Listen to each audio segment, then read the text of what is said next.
I drove through the tiny town of Center Hill, Florida, around 6:45 a.m. I was making my way towards Bushnell to catch a pretty interesting train that I've been wanting to see for a while. A little while later, I arrived at Bushnell and set up near the south end of Bushnell Siding, which is in the middle of downtown Bushnell. My target train, CSX M457, was passing through Wildwood when I got to Bushnell, and would be here pretty soon. In the lead of M457 was CSXT 1972, CSX's Family Line Heritage Unit, which is one I've been wanting to see for a very long time. And when I learned from a friend that he was leading M457 out of Waycross, I knew I had to see it. Bushnell is my preferred spot in the S line since it's a pretty quiet town, there's tons of crossings, and it's very easy to set up and get multiple shots. I would have done the curve shot, which is what I prefer to get in Bushnell, but I was planning on chasing this M457 down to Owensboro, just north of Dade City. Eventually, I'd hear M457 approaching and the horn of 1972. After seeing him crawl through the Bushnell siding and talk to the JA dispatcher about having to stop in the siding, I'd soon learn that he'd be meeting an incoming M452 out of Lakeland. In a few minutes, I'd hear his horn, and he'd be here.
I moved a little bit closer to M457 so I could see 1972 up close. After wanting to catch this thing for years, I'm very glad I finally got to catch this thing leading a CSX train.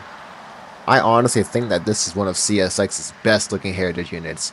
Honestly, all of theirs look good, but in my opinion, this is probably one of my favorites, and seeing it in person definitely put it higher on my list.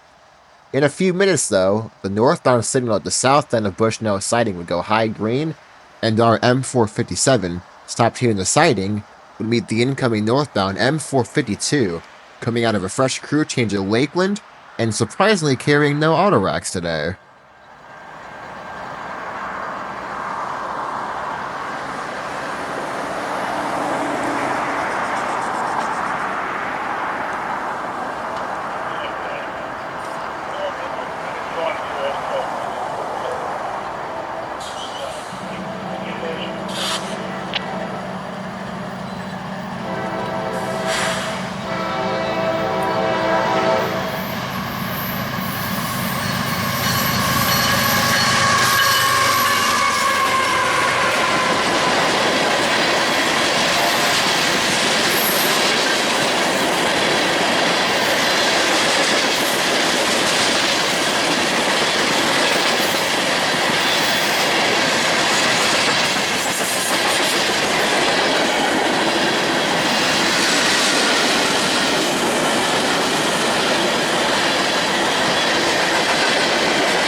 Not even a minute had passed after M452 that M457 would get his medium clear signal out of the Bushnell siding and would continue his way down south.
While the relatively short M457 was passing me here at Bushnell, I realized that if I didn't get going soon, I would never be able to chase him down to Owensboro, where I planned on fully catching the train.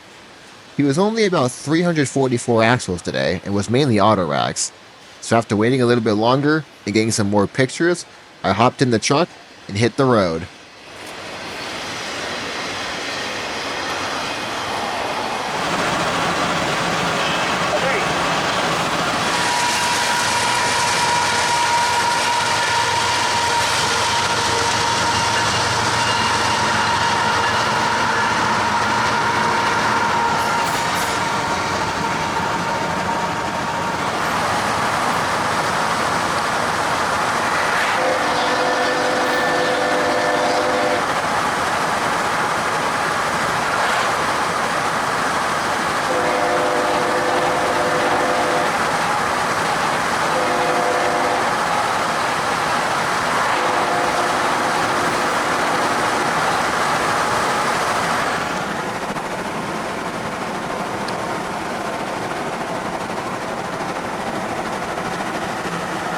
Eventually, I'd make it down to Owensboro, with about 5 minutes to spare between me and M457.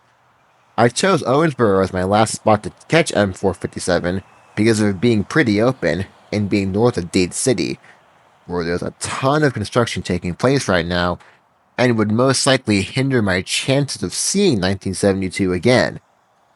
Owensboro is where the old SAL and ACL used to meet, and US 301 would fly above them. Eventually, though, they would rip up parts of the old SAL and ACL in the area, resulting in the curve you see here today. Where going northbound, you go from ACL track to SAL track, known as the AR and S lines respectively.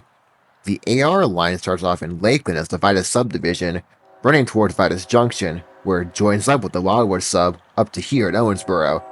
Going south from Vitus Junction, the Wildwood sub actually continues as the ARS before switching to the Yeoman sub and keeping its S line prefix down to Tampa. Eventually, though, I'd hear M457 passing through the town of Lakuchi, about a mile or two north of me, and I would soon see him here at Owensboro and get my last full video of 1972, the Family Lines Heritage Unit.